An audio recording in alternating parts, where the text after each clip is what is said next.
Bonjour, bonjour et bienvenue dans ce café. Je viens de poser mon pot, justement. Bienvenue à tous.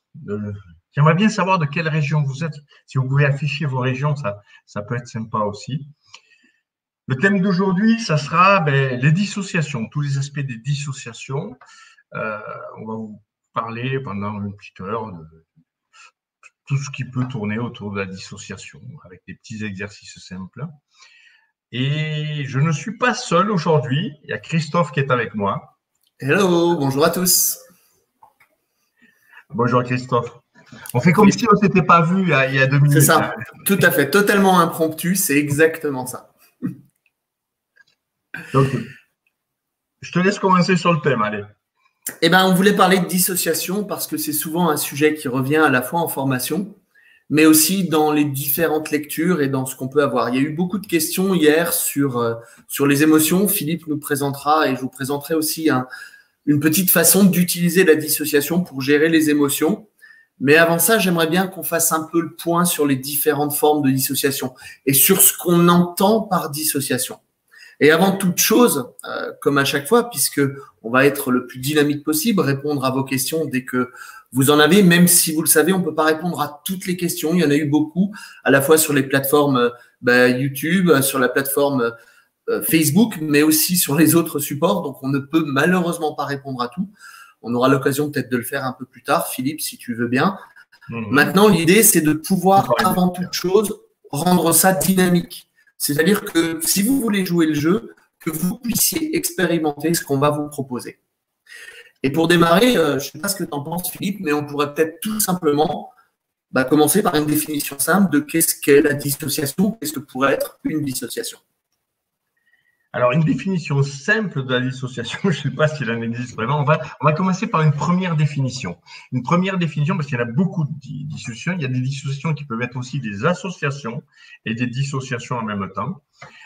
Mais pour une dissociation simple, c'est quand je suis moi, que je vis une émotion, que je vis avec mon point de vue, que je suis à l'intérieur de moi et que je vis avec mon point de vue une émotion, je suis associé. Si par contre, je m'observe en étant comme si j'étais à côté de moi, ou que j'observe une scène comme si j'étais au cinéma, on va dire qu'on est dissocié. Quand je suis associé, je vis pleinement mes émotions. Quand je suis dissocié, j'ai un regard extérieur qui a tendance à diminuer l'intensité des émotions que je vis. Donc, de ce fait, la dissociation, c'est être extérieur à soi-même. Alors, ça, c'est une définition très simple de la dissociation. On va voir qu'il y en a des plus complexes, qu'il y a d'autres formes de dissociation que d'être simplement extérieur à soi-même. Dans ce que tu dis, Philippe, moi, j'ai souvent entendu la définition d'acteur et spectateur, d'associé, dissocié. Est-ce que c'est pour toi exactement la même chose? Non, non, ce n'est pas il ne faut pas le confondre avec association, dissociation. On va le voir au fil de ce qu'on va essayer de vous faire vivre. On peut être dissocié tout en étant acteur. J'en veux pour exemple ce qu'on fait dans des façons de travailler un peu complexes qui sont les réempreintes, mais j'y viendrai plus tard. C'est déjà quelque chose de complexe. Je pense que dans une réempreinte, vous êtes acteur tout en étant dissocié de l'action. Ce n'est pas vous qui subissez l'action et pourtant c'est vous qui en portez les dommages. D'accord. Donc ce qu'on est en train de parler là, c'est bien la notion de dissociation et d'association comme tu l'as expliqué juste avant. Okay. Tout à fait.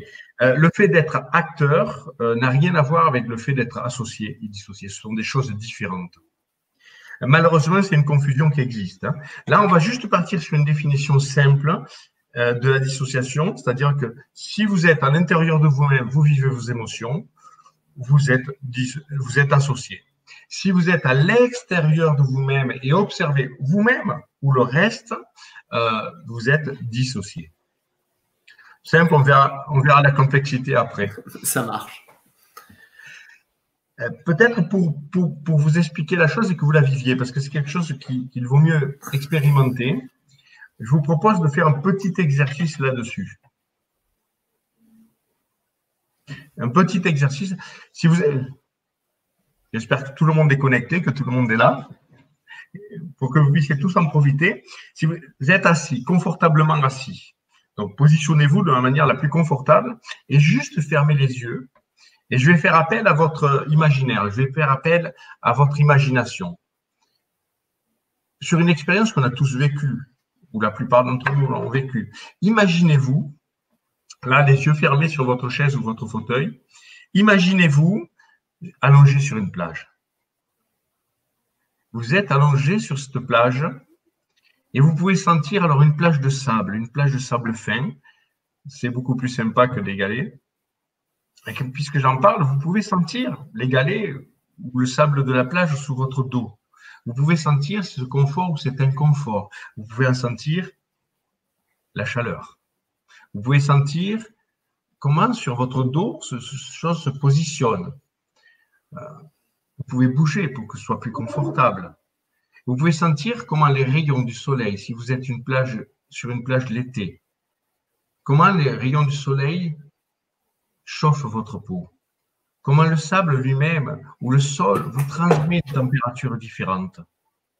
Vous pouvez sentir comment le vent, la caresse de l'air, ou juste l'effleurement de l'air sur votre peau provoque des émotions à l'intérieur de vous, des sensations à l'intérieur de vous. Là, vous êtes dans une position associée. Vous sentez tout cela, vous êtes associé.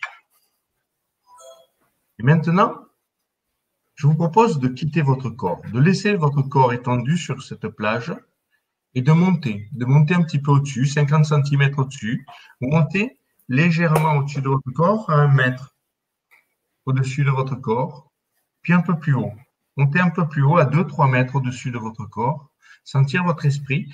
Et là, regardez votre corps allongé sur la plage. Vous regardez vous-même allongé sur la plage. Et là, si vous vous regardez allongé sur votre plage et que vous voyez le reste de la plage, à droite, à gauche, autour de vous, vous pouvez vous apercevoir que vous n'avez plus les sensations du sable. Que tout ça, maintenant, vous apporte d'autres choses, un autre état d'être, un autre confort. Peut-être moins douloureux, moins en prise directe.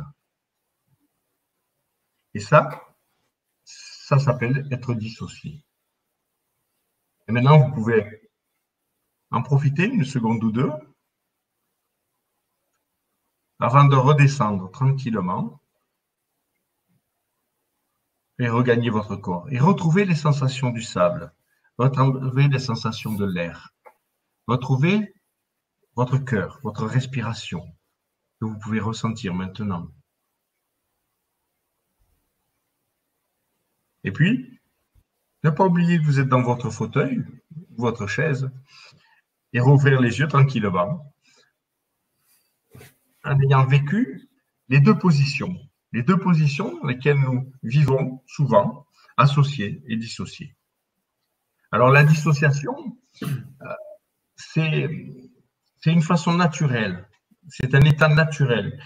Quand vous subissez un traumatisme, quelque chose de violent, souvent vous allez passer dans une position, pour pouvoir survivre à ça, dans une position dissociée. Et revoir ces souvenirs de manière dissociée après. Et ça, c'est un mécanisme que votre cerveau utilise pour diminuer l'intensité émotionnelle. C'est un mécanisme que votre cerveau utilise pour vous faire survivre aussi. Mais pas que. Il vous permet aussi d'avoir des points de vue sur les choses, de raisonner librement, d'avoir le fait d'être dissocié d'un événement, c'est pouvoir raisonner dessus, c'est pouvoir le vivre et de prendre des décisions, pas d'être impacté directement par ces émotions. Donc c'est quelque chose duquel nous oscillons régulièrement dans notre vie, entre les points de vue associés et les points de vue dissociés. Dès que nous sommes dans l'émotion, dans les prises de décision émotionnelles, nous sommes dans une position qui est fortement associée.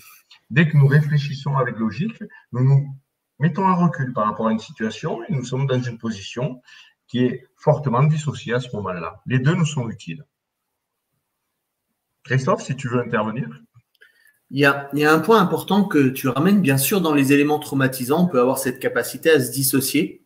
Il y a aussi des moments où pour le cerveau, c'est très intéressant la dissociation parce que c'est un des modes de représentation où on a le plus d'infos. On a des informations sur tout ce qu'il y a autour de nous, on capte beaucoup plus de choses. Alors, c'est ce que je disais, c'est-à-dire que ça nous permet d'apporter, la dissociation nous permet de calibrer notre environnement, nous permet d'avoir accès à de l'information et de synthétiser cette information. On en a besoin. Notre vision de la réalité, ce qui est réel pour un être humain, c'est ces deux positions. Si on n'a qu'une des deux positions, la position associée ou la position dissociée, on n'a pas accès à la réalité. Notre cerveau ne construit pas de réalité.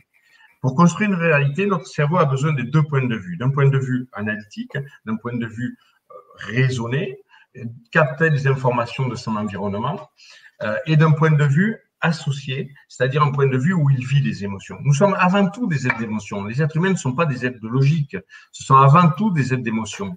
Et ce qui fait la différence entre l'animal et l'être humain, c'est cette capacité à vivre des émotions et de les raisonner. D'accord. Moi, je me rappelle quand j'étais petit, j'avais toujours l'impression que ma grand-mère avait des yeux derrière la tête.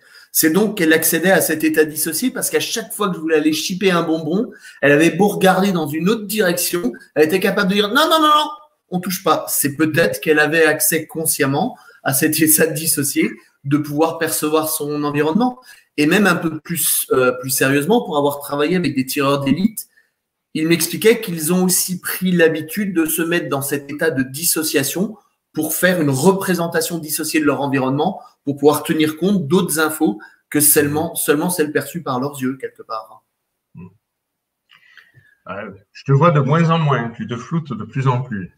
Ok. On a des problèmes de débit en ce moment, et c'est un peu général, tout le monde tire sur Internet, forcément. Les liaisons en pâtissent un peu. Donc, vous voyez l'intérêt de la dissociation. La dissociation, comme l'association, pour moi, notre seule matière première pour travailler, c'est l'émotion. Donc, l'association. Donc, il n'y a de vérité que dans l'émotion. Et pourtant, la dissociation est nécessaire pour pouvoir exploiter l'émotion, pour pouvoir la comprendre son environnement, comprendre ce que l'on vit. Et en tant que thérapeute, pouvoir avoir les deux facettes pour reconstruire une réalité alternative ou une réalité, puisqu'on n'a pas accès au réel, on a accès à une représentation que nous faisons du réel. C'est ça, exactement. Non, mais ça, c'est comme en cuisine, exactement. Il ne faut pas me brancher sur le sujet de la cuisine. C'est de la poétique, comme la thérapie, c'est de la poétique. Donc, notre réalité, on va la construire à travers les deux. Et comme cette réalité n'est qu'une construction, on a besoin des deux aspects. Et c'est pour ça qu'en permanence, vous allez voir, on associe la dissociation à plein d'éléments. On verra qu'on peut être, dans certains cas, dissocié de soi et associé à un autre. Donc, on a les deux éléments de manière différente. Eh ben, je suis de nouveau normalement associé à la conversation en ayant relancé Internet, en espérant que vous me voyez un peu moins flou, ce qui est d'ailleurs une forme de représentation particulière, d'être flou aussi. Donc, j'espère que c'est un peu mieux. Comme diraient certains spécialistes de la télé, les inconvénients du direct. Voilà. Tout à fait. Moi, j'ai un problème technique de mon côté aussi. Bah, tu vois, on y est. Donc, cet exercice vous a permis, j'espère, d'expérimenter ces deux formes de dissociation. La dissociation sur la plage, en étant associé à ce que vous étiez en train de vivre, mais aussi le fait de pouvoir le vivre. Moi, il me semble intéressant aujourd'hui, on a eu des questions les jours derniers sur comment je fais quand j'ai une émotion qui vient, qu'elle me prend dans le corps et qu'on travaille dessus. Est-ce que ce ne serait pas le moment, Philippe, de pouvoir justement parler de l'utilisation de la dissociation et de l'association dans cette gestion, voilà, comme c'est affiché, comment gérer, une émotion qui arrive grâce à ce principe-là? Alors, beaucoup d'outils nous servent à gérer ça. D'abord, être capable, mais quand on vit une émotion, c'est compliqué. Mais je voudrais aborder une notion un peu particulière dans les émotions, c'est-à-dire, on a une base, c'est-à-dire je vis une émotion, je me dissocie, je m'observe vivre ces émotions, automatiquement cette émotion va perdre en intensité. Hier, ça a été présenté avec le coucher de soleil. Je ne sais pas si à un moment dans le coucher de soleil, vous avez distancié la vue. Si vous avez distancié la vue à ce moment-là par rapport aux émotions que vous vivez, l'intensité émotionnelle a diminué. Le fait de prendre du recul par rapport à ce que l'on vit nous permet de se dissocier et donc de diminuer la charge émotionnellement vécue par l'événement. N'oublions pas que ce ne sont jamais les autres qui provoquent des émotions chez nous, Nous sommes responsables de notre choix émotionnel. Mon patron, comme je prends souvent cet exemple, mon patron me crie dessus. Dans les faits, c'est un petit bonhomme rougeau qui fait du bruit avec sa bouche. C'est clownesque. C'est risible. Bon. Mais malheureusement, moi, le fait qu'il fasse vibrer l'air avec sa bouche et qu'il soit tout rougeau provoque chez moi un autre choix émotionnel.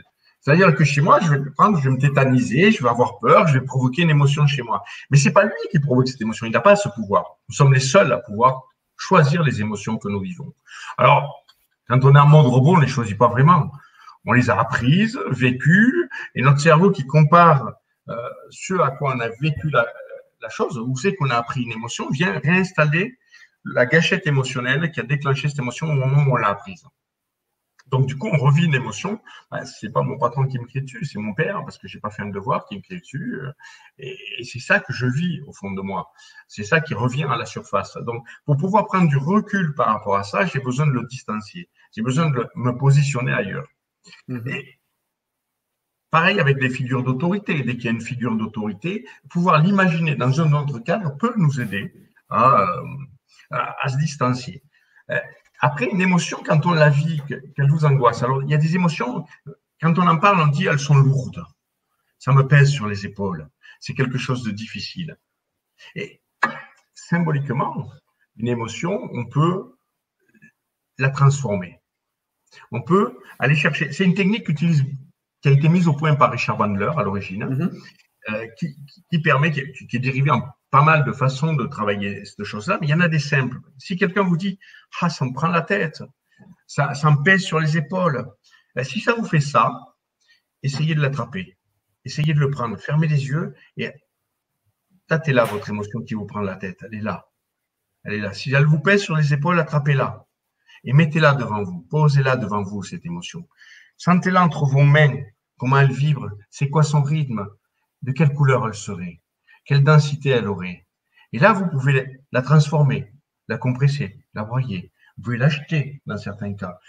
Vous pouvez, cette métaphore de l'émotion, le fait que vous la viviez, ben, ça crée une dissociation. Vous la prenez, vous la sortez de vous, vous êtes dissocié de cette émotion. Et ça, c'est une technique beaucoup utilisée par l'heure. Donc, tu pourrais nous faire une petite démonstration, peut-être, pour que je ne monopolise pas toute la parole. Avec grand plaisir. Moi, j'aime bien dans ce que fait Bandler, et on a déjà eu cette discussion, comprendre que l'émotion qu'on vit à un moment donné, elle nous sert à quelque chose. Cette fameuse intention positive de chaque comportement. J'aimerais, si vous voulez bien faire un exercice avec moi, qu'on aille chercher un truc qui, comme le disait Philippe, qui vous pèse, qui vous embête, la situation, ou quelque chose qui vous agace même, et que vous commenciez par le localiser dans votre corps. Comme on l'a vu hier, moi j'aime bien poser les mains, et je vous invite à le faire parce qu'on va en avoir besoin, d'aller poser cet endroit où j'ai cette émotion, que je peux nommer ou pas, c'est votre choix, qui est quelque part. Par exemple, je vais pouvoir aller la chercher là. Et j'aimerais, tous ceux qui veulent bien expérimenter la chose, que vous concentriez d'abord, vous la laissez apparaître pas très longtemps, vous allez voir, et que vous alliez la chercher. Et je vais vous demander de faire quelque chose de particulier. Vous pouvez m'observer pour bien voir comment je vais le faire. Je vais vous demander de la prendre et de la sortir de votre corps, de la garder bien devant vous. C'est pas évident comme ça avec moi pour la caméra, pour pouvoir l'observer dans vos mains. J'aimerais que vous l'observiez quelques instants. Alors, si jamais vous ne voyez pas tout de suite quelque chose, autorisez-vous à imaginer comment ça pourrait être. Donnez-lui une forme, donnez-lui une couleur, tout ce qu'on a déjà vu. Et j'aimerais qu'on rajoute quelque chose. J'aimerais que vous observiez son sens de rotation. Est-ce qu'elle tourne comme ça? Est-ce qu'elle tourne comme ça?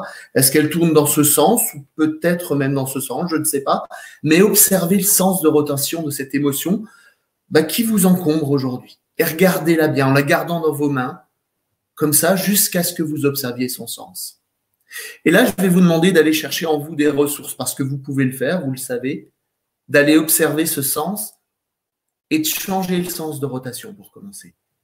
Si elle tournait comme ça, faites-la tourner comme ça. Si d'ailleurs elle tournait trop vite, ralentissez-la en se tournant dans l'autre sens.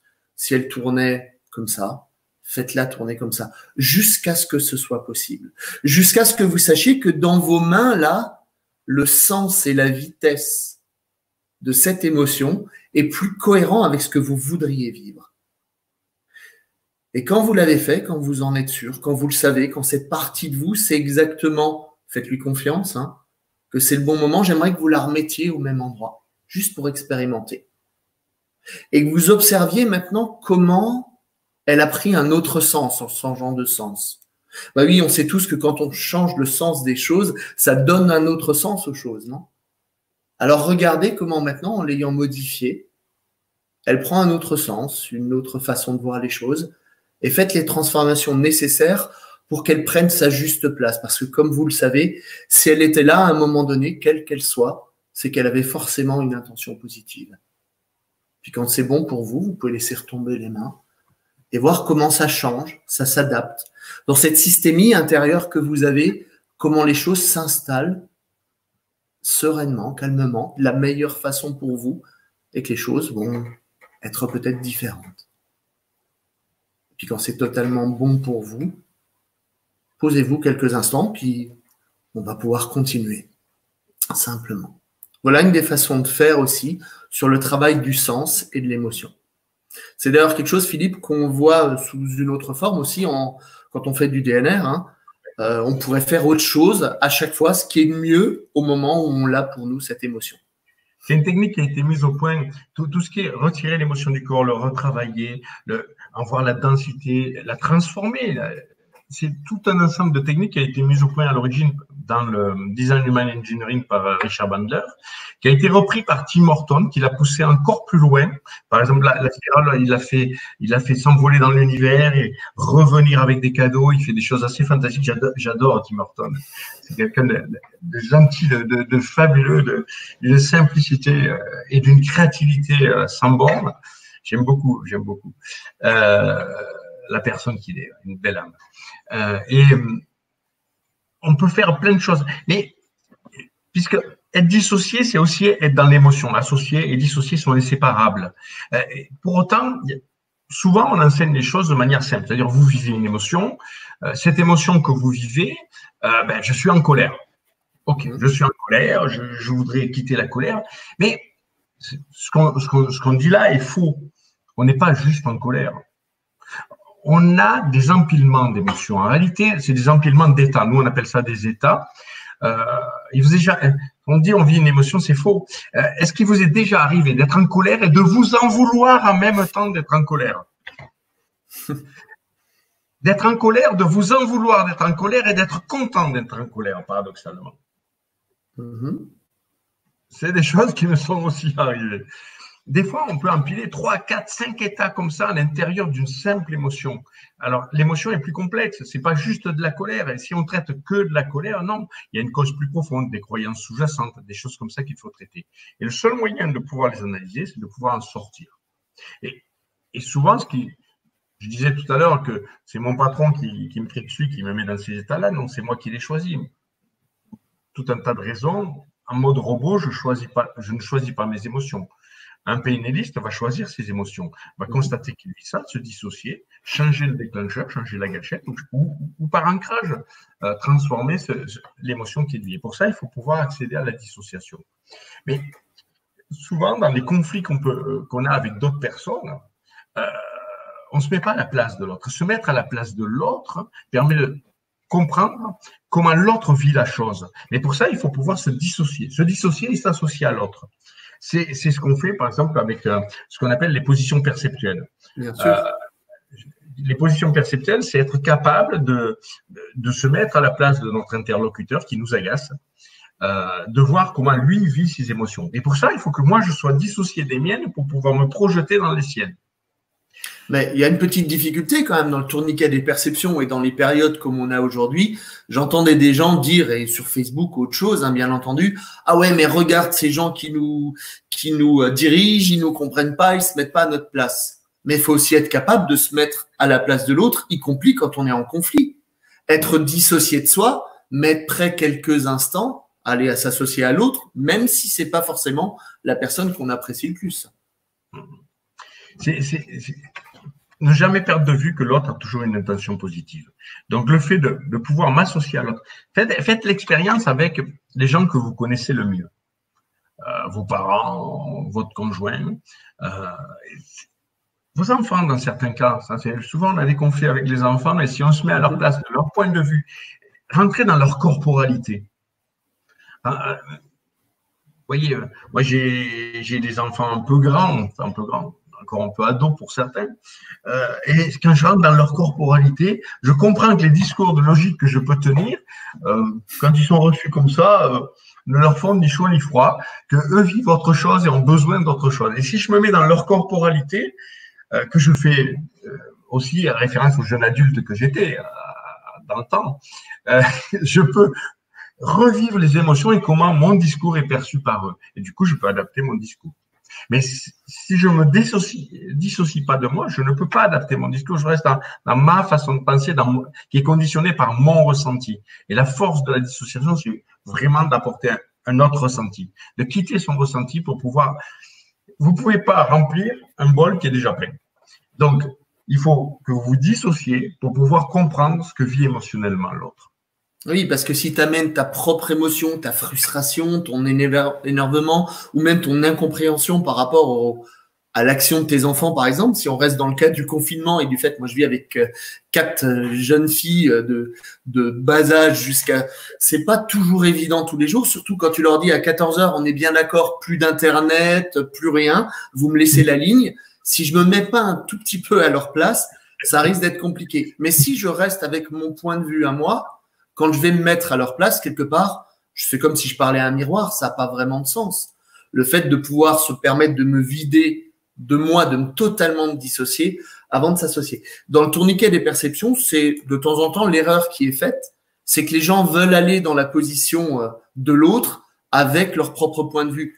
Ben, on gagne rien de ce point de vue-là. La neutralité, certains parlent d'empathie, là je le vois sur les questions, ben, vont permettre aussi, même si l'empathie… attention, l'empathie, est-ce que c'est pas ma représentation de ce que pourrait avoir l'autre? Est-ce que c'est déjà pas, peut-être, je ne sais pas, une information un peu faussée de ce que j'attends de l'autre en termes de réaction? Donc, ces positions perceptuelles, c'est aussi le concept de la dissociation. Si tu veux bien, Philippe, on en arrive à peu près à la moitié de ce live. J'aimerais aussi qu'on parle d'une autre forme, ou peut-être la même de dissociation, qui sont les différentes formes de dissociation hypnotique. Tu pourrais nous en dire un peu plus là-dessus? La plupart des gens vont utiliser une dissociation conscient-inconscient en hypnose. Et effectivement, dans le modèle ericksonien de l'hypnose ou le modèle hellmanien de l'hypnose, on a cette dichotomie entre conscient et inconscient. Il y a d'autres modèles d'hypnose qui ont d'autres et qui travaillent sur d'autres champs. Je vous en parlerai sûrement dans un café. Donc, si on travaille conscient-inconscient, vous avez déjà une dissociation. La plupart du temps, quand on fait des focus internes et qu'on dit ton conscient peut faire ci pendant que ton inconscient lui m'écoute, et ainsi de suite, là, vous avez une dissociation conscient-inconscient. Mais on peut utiliser des dissociations ici et maintenant et ailleurs en même temps. C'est aussi une dissociation. C'est-à-dire que je peux être à 2 endroits, me projeter à 2 endroits à la fois, raconter une histoire qui est 2 plans d'histoire, un dans le passé, un dans le présent, et là, vous avez aussi une dissociation. Et elle n'est pas que conscient-inconscient. Elle est plus complexe. Quand on fait des projections vers le futur, on a aussi un aspect dissocié, mais dissocié avec l'émotion. Quand vous faites un Dickens, c'est que vous amenez la personne à se projeter dans le futur, elle n'est pas ici. Et pourtant, son corps est ici et maintenant, mais son esprit est dans le futur. Elle vit des événements probables qu'elle projette par l'imaginaire, qu'on lui fait projeter. Et c'est une dissociation.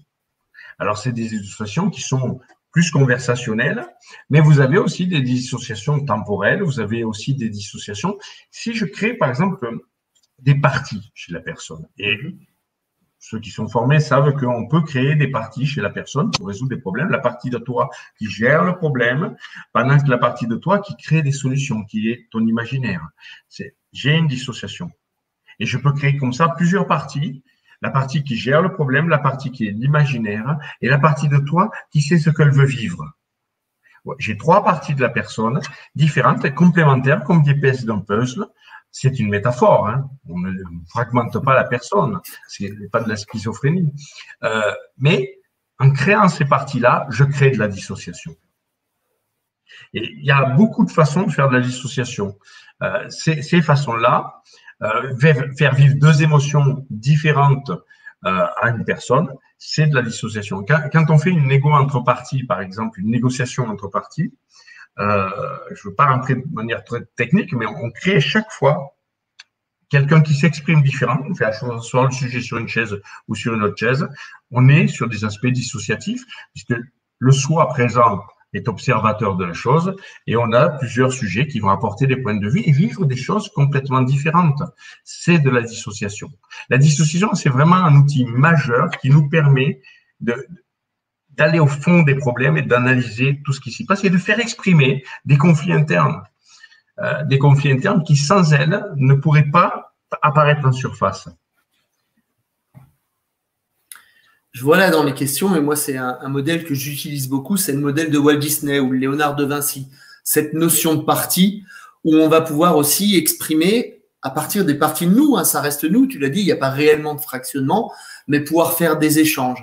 Même si c'est extrêmement métaphorique, c'est quelque chose qu'on utilise un peu tous les jours.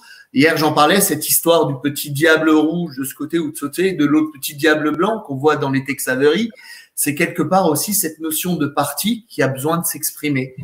Cette partie de moi qui aujourd'hui veut être totalement positif en se disant c'est cool, je suis en famille, je suis à la maison. Et cette autre partie de moi qui dit oui, mais d'un autre côté, où on va, on est enfermé, il y a des choses comme ça. Cette notion de partie, on la vit quasi systématiquement. Pour toi, c'est aussi une forme de dissociation, donc, dans la notion de partie telle quelle. Tout à fait. D'accord. Qu'on peut confondre avec une association multiple aussi, puisqu'il faut d'abord vider le bol pour pouvoir le remplir, et des fois, on remplit 2 bols à la fois. C'est le cas là. C'est de la dissociation. On est dissocié d'une partie de nous. On n'est pas obligé d'être dissocié de la totalité de notre être. On peut être dissocié juste d'une partie de nous. Et c'est ce qu'on fait avec les notions de partie. C'est très important. Dans le Walt Disney, où on a ces parties, l'avantage, c'est que chaque partie peut s'exprimer complètement. Et on vit l'émotion pleinement de la partie, pas des autres, sans les influencer. Donc, on est dissocié du reste de nous-mêmes, tout en associé à la partie. À fond à cette partie-là. Donc, j'ai vu une question qui passait. David nous disait, mais finalement, tout est dissociation. J'aurais tendance à dire, tout est dissociation et tout est association à la dissociation ou inversement, bien entendu. Enfin, c'est peut-être pas le moment de partir là-dessus. Quoique, l'association, la dissociation reste de toute façon un point de vue, une brique de base aussi dans le travail thérapeutique, que ça soit en PNL, que ça soit en hypnose ou que ça soit en autre domaine. Tu parlais de la notion de dans le temps.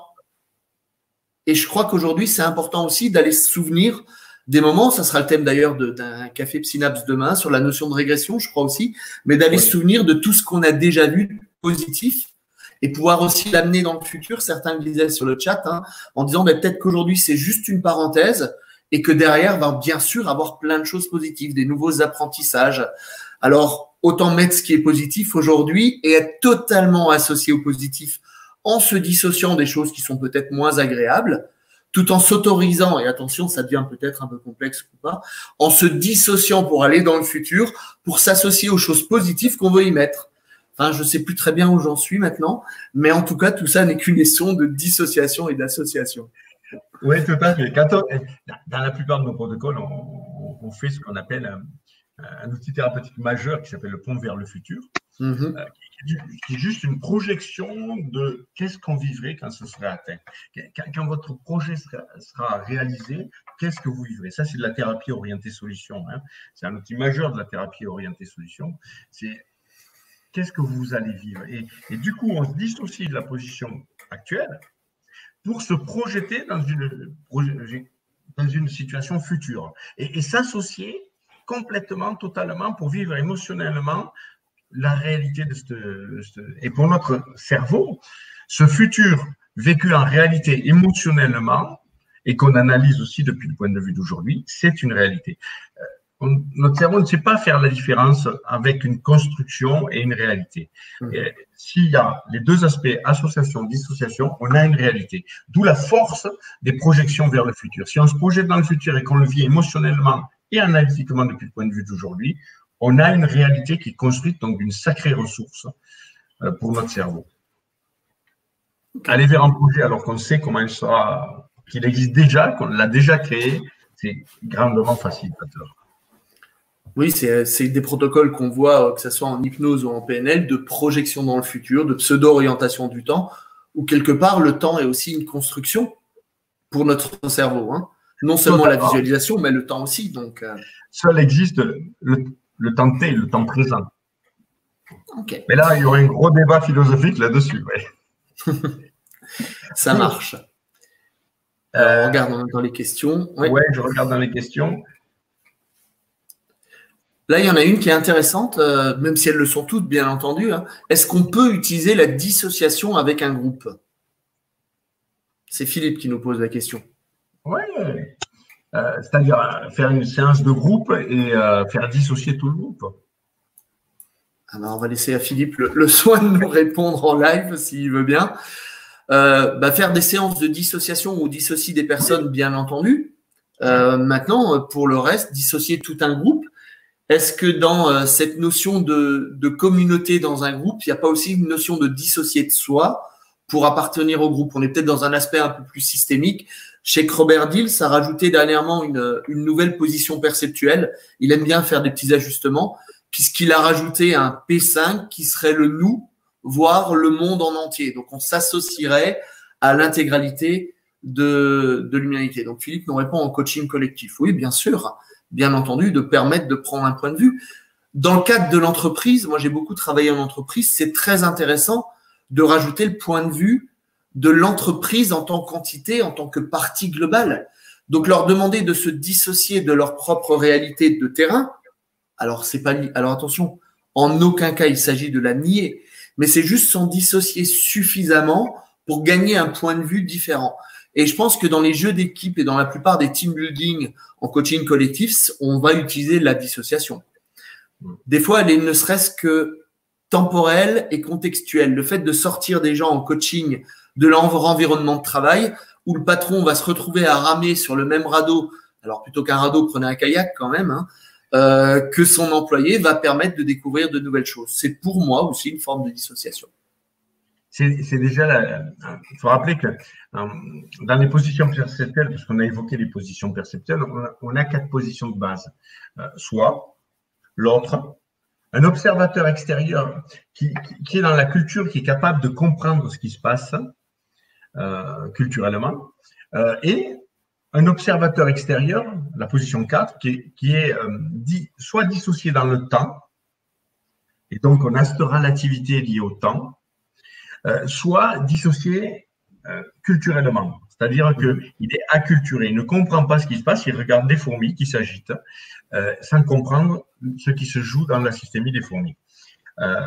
Et effectivement, maintenant, il y a d'autres positions qui s'ajoutent, Dills en a rajouté une autre. Quand on mélange le cadran d'Hoffman ou quand on mélange la spirale dynamique là-dedans, on obtient des points de vue suivant le niveau de la spirale dynamique qui sont complètement différents et des positions perceptuelles totalement différentes, qui peuvent inclure des groupes, voire une vision de l'ensemble de la planète. Aujourd'hui, le renouveau de la PNL moderne se dirige vers des positions comme ça de plus en plus. L'intégration entre les cadrans d'Hoffman, entre la spirale dynamique qui a une grosse influence, la pensée de Ken Wilbert aussi influence beaucoup la vision de la PNL moderne, qui n'est pas encore totalement arrivée en France. On lance des choses petit à petit, mais c'est qui touche beaucoup l'Allemagne, peu les États-Unis, mais beaucoup le reste de l'Europe. Ok. Je t'entendais là parler des différentes formes de dissociation et de modification de la PNL. On entend aussi de temps en temps des gens parler d'hypnose sans dissociation. Moi, ça me paraît compliqué. J'aurais bien aimé avoir ton avis parce que je ne vois pas très bien comment c'est possible. Dans la définition même de l'hypnose, ce qui caractérise l'hypnose, c'est l'aspect dissociatif. Il n'y a pas d'hypnose sans dissociation.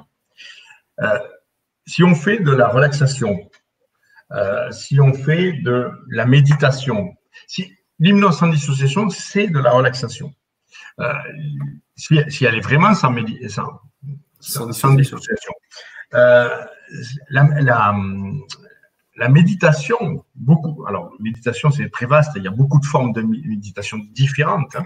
Il y en a qui sont très dynamiques, il y en a qui ne le sont pas du tout, mais la plupart du temps, ce qu'on entend par méditation est plutôt centré sur soi, contemplative, des choses comme ça. Donc, ces méditations-là sont des états modifiés de conscience, mais qui ne sont pas hypnotiques, parce qu'ils ne sont pas dissociatifs. Donc, c'est un état modifié de conscience, la relaxation aussi est un état modifié de conscience, mais qui n'est pas dans la gamme des états hypnotiques.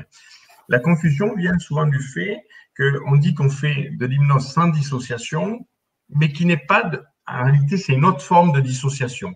C'est souvent, ce que tu disais en début, on pense à actif, inactif. C'est des choses différentes de dissocier, associer. Mais beaucoup de gens font cet amalgame-là.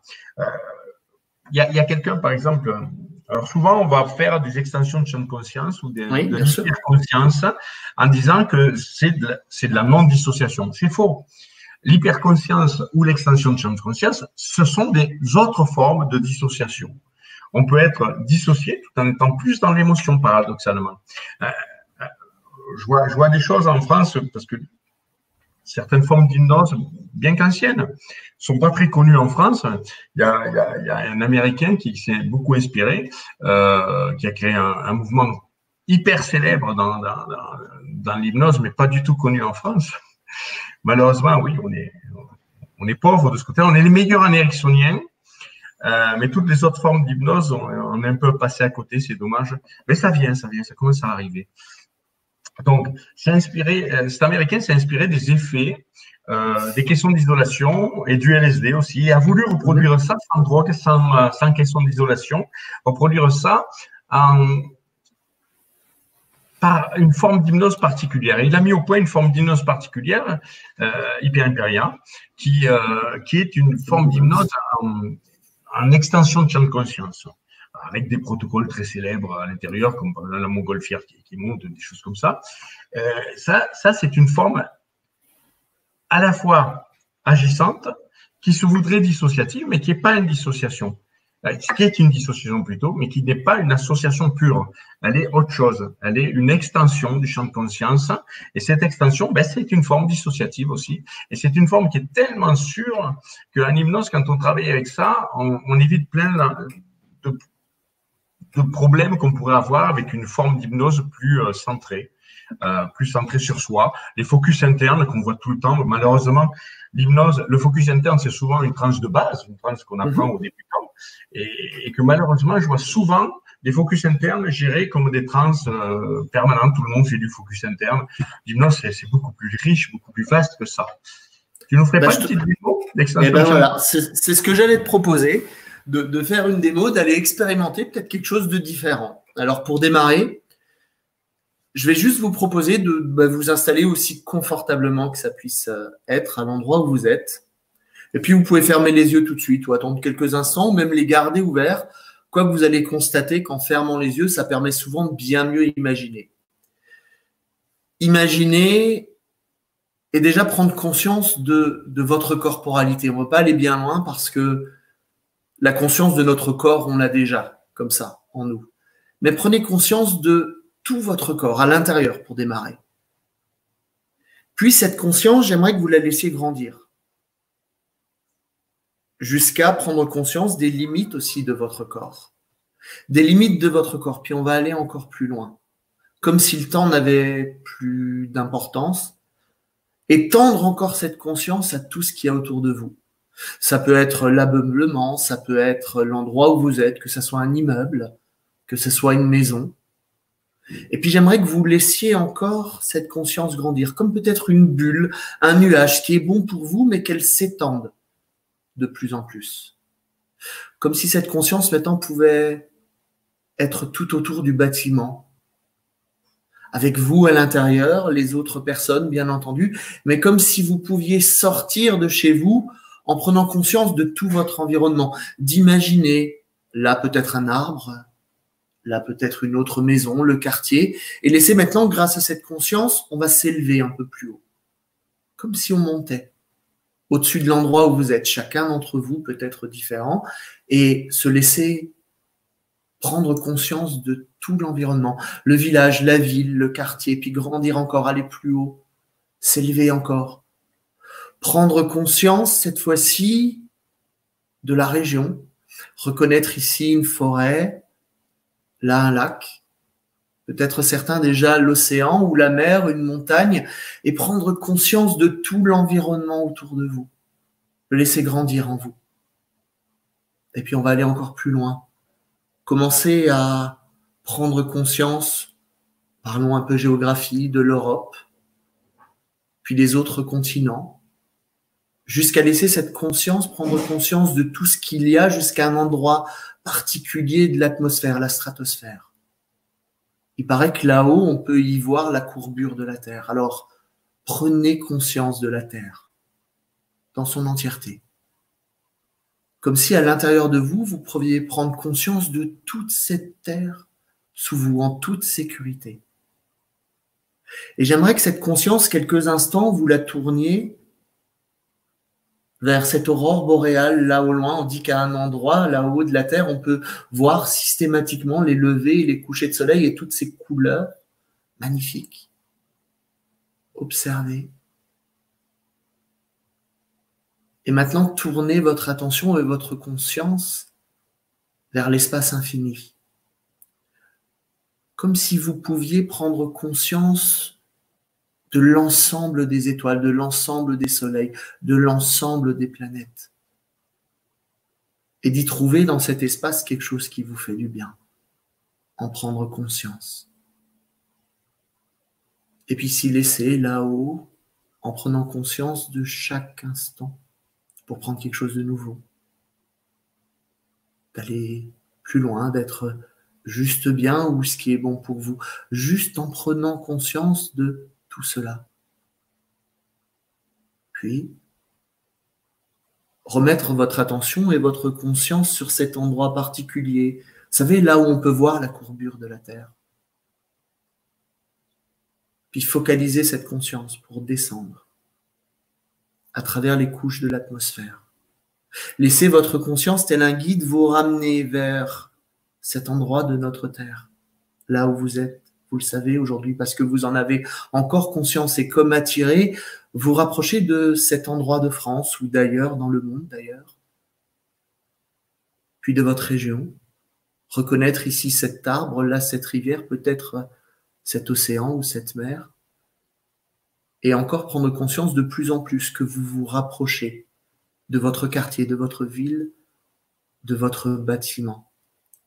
Et laissez cette conscience revenir dans cette pièce autour de vous, de voir tout ce qu'il y a changé en vous et autour de vous, puis prendre conscience, là, maintenant, des limites de votre corps qui ont très certainement évolué. Parce que comme tout le monde le sait, on ne peut pas ne pas évoluer. Alors, prenez conscience de ça et rentrez dans votre corps. Prenez conscience de votre corporalité en vous autorisant à rebouger un peu, à ouvrir les yeux s'ils étaient fermés, à ouvrir cette conscience à plein d'autres choses, mais aussi ce que vous avez à l'intérieur. Et là, maintenant, simplement en respirant, prendre conscience de toutes les choses autour de vous, comme si vous pouviez garder cet état particulier d'hyper-conscience que certains nomment hyper-ampéria, tout au long de la journée ou à chaque fois que vous en avez besoin, de la meilleure des façons. Voilà. Aussi simplement que ça.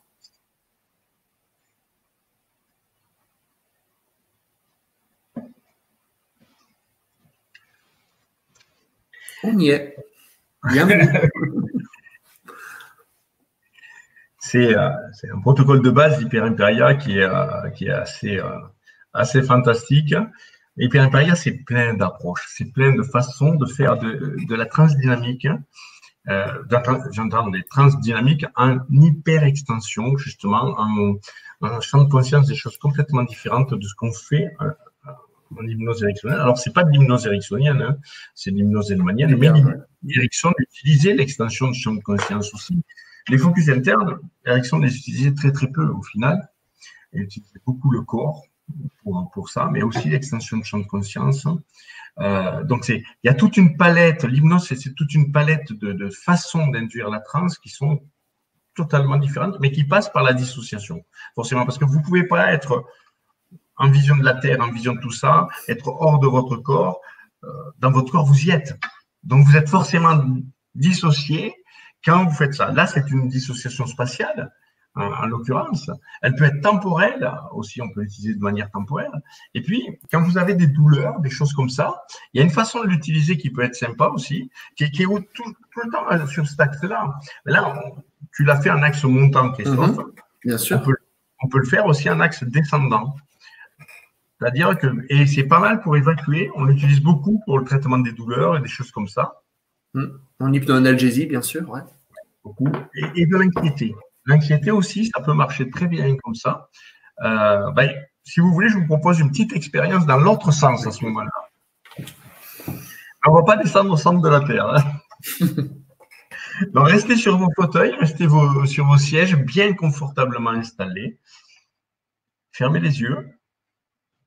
Et je voudrais que vous ressentiez tout votre corps. Comment il est appuyé sur vos sièges, comment votre corps se positionne sur votre fauteuil, sur votre chaise, sur votre canapé aussi. Chaque surface de contact, voilà, que vos bras sont bien posés et sentir bien chaque surface de contact avec le siège. Prendre conscience du tour de votre corps qui est en contact avec le siège, de chaque partie, comment elle pèse sur le siège, comment elle est en place là. Et votre respiration, comment à chaque respiration, vos appuis changent. Et puis, maintenant, prendre conscience du siège, carrément. Comme si c'était une partie de vous-même. Comme si le siège devenait une partie de vous-même, une extension de vous.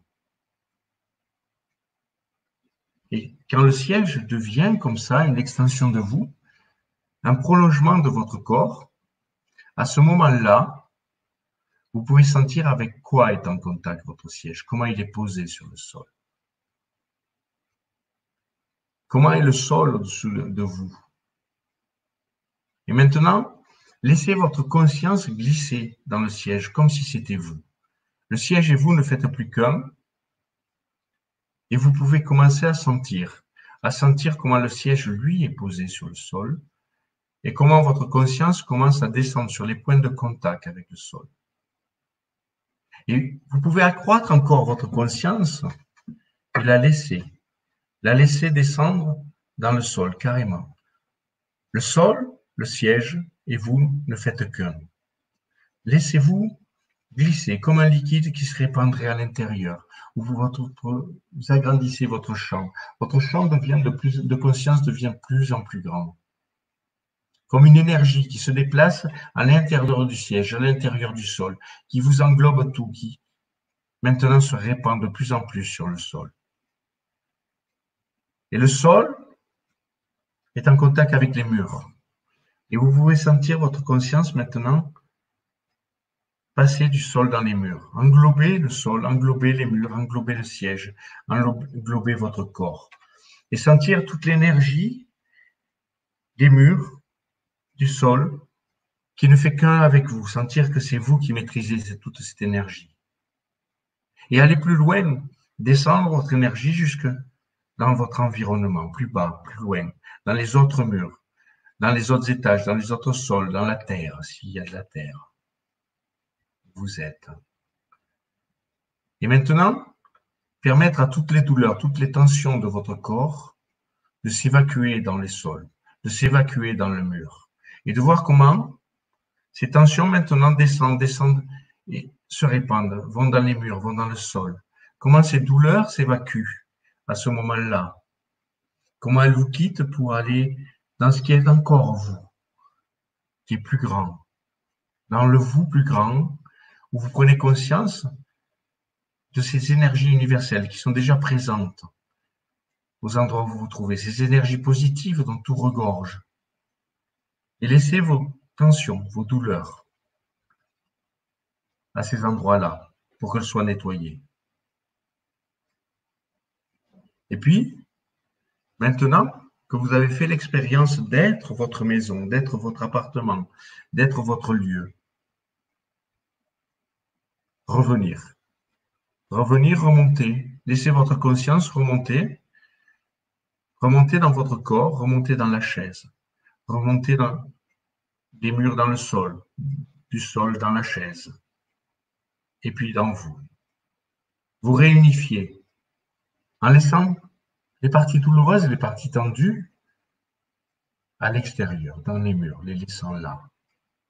Et revenir là, en une seule et même entité, qui est vous. En laissant tout ce qui vous pollue à l'extérieur de vous, dans ce qui est plus dur. Et revenir avec des énergies positives, au contraire, en retour. Et vous sentir comment ces énergies tournent en vous, comment toutes ces énergies nettoyées peuvent se mettre en place au sein de vous-même, au centre de vous-même. Sentir la couleur de cette énergie et sentir comment elle rééquilibre toutes les parcelles de votre corps et sentir comment elle vous ramène avec une plus grande vivacité, ici et maintenant, à vous-même, dans votre siège, et à ouvrir les yeux à votre rythme, tranquillement.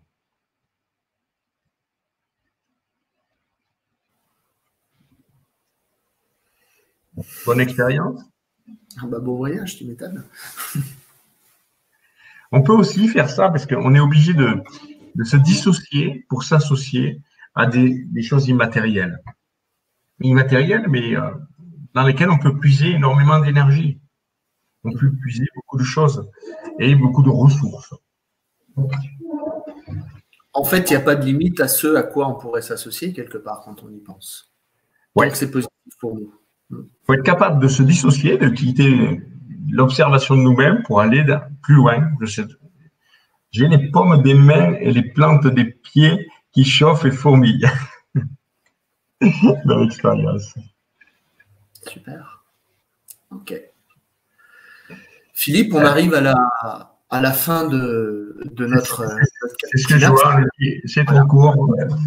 Alors, on avait encore prévu, bien sûr, d'autres formes d'hypnose, encore peut-être inconnues ou peut-être pas vraiment connues. Ce que je te propose, c'est peut-être de prévoir un autre Café Psynaps avec ces sujets-là. On voulait vous parler aussi d'autres formes de dissociation, comme les formes de dissociation chamanique ou autres.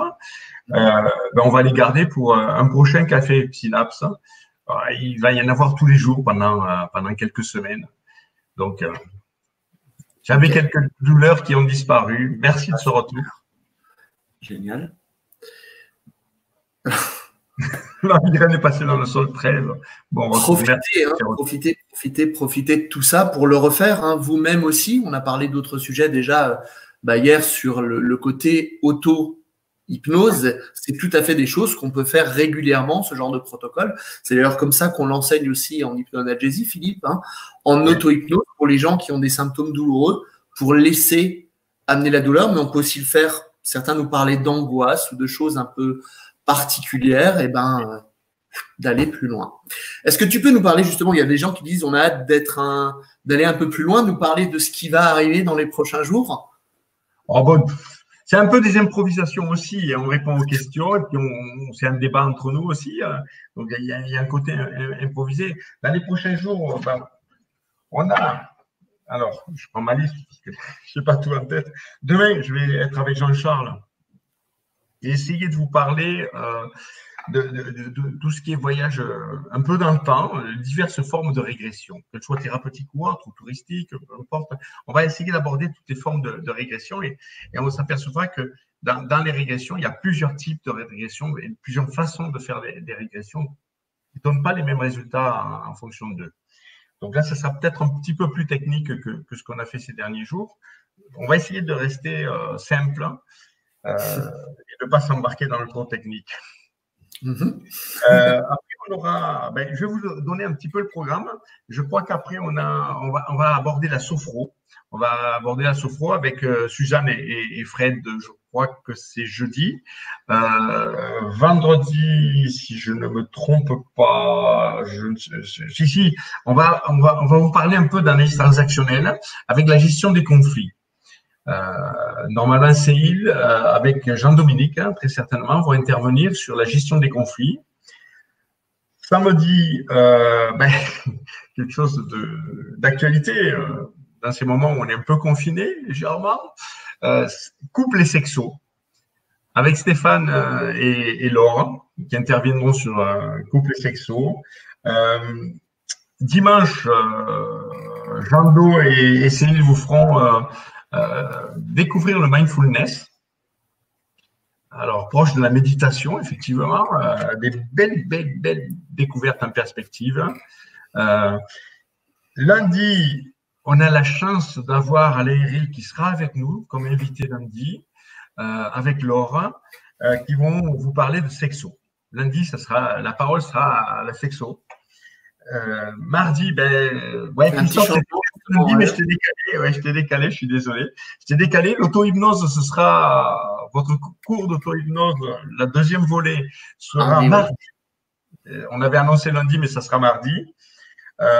Mercredi, on va vous faire quelque chose autour d'un truc bizarre qui s'appelle les métaprogrammes, des trucs conversationnels pour lire dans ce que parle l'autre. Enfin, des trucs très joueurs.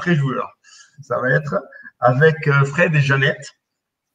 Alors, jeudi, ça sera Valérie et quelqu'un d'autre, je ne sais pas qui encore, peut-être Franck, qui vont vous parler de comment occuper vos enfants. Comment occuper vos enfants. Valérie Romanet interviendra sur comment occuper vos enfants pendant cette période cruciale. Tu m'étonnes. Ouais. Vendredi, après le suivant, ça sera de la speed. On va vous initier à la speed hypnose et ce sera Christophe avec Xavier. Ils vont vous parler de speed hypnose et vous filer quelques astuces là-dessus. Et on vous prépare après des choses autour de l'anneau gastrique, de l'hypnomagie pour la semaine d'après encore. Voilà, un programme pas encore totalement bouclé sur les futures semaines, mais on va essayer de rendre le plus ludique et attractif possible. J'espère que ce programme vous plaira. J'espère que ça vous a plu. Alors, il y a deux choses importantes, Philippe, avant de conclure, parce qu'on est à 1h02. Donc, restons dans le temps. C'est déjà vous remercier tous pour vos retours. Continuez à poser des questions, c'est important pour nous. Ça nous permet de savoir ce qu'on a envie de vous transmettre, mais aussi ce que vous avez envie d'entendre. Merci pour tous ces feedbacks. Alors, comme on le dit à la fin de chaque vidéo, ça devient un rituel. Likez, mais surtout partagez, parce que comme vous l'avez vu, c'est aussi une ouverture d'esprit vers des gens qui ne sont pas forcément thérapeutes. On a parmi les gens qu'on voit là sur les questions, des gens qui n'ont jamais entendu parler de thérapie et qui vont utiliser des petites astuces, comme on les a vues là, ou des moments pour eux, pour se faire du bien, parce qu'on est, pour une fois, et on en parlait dans le tourniquet des perceptions, on est presque tous confinés, même si moi j'ai une pensée particulière aussi à tous ceux qui sont non pas confinés, mais au service des autres. Par exemple, de l'équipe comme Holmes, membres de l'équipe qui sont des médecins et qui eux, sont au feu, là. Tout à fait, complètement. Et puis, je crois qu'on va pouvoir, pour le mot de la fin, vous dire au revoir, vous dire à bientôt, et puis vous remercier pour votre présence. Merci, Philippe. À très bientôt, et n'oubliez pas de liker si vous avez aimé et de transmettre l'info. À très bientôt. Au revoir.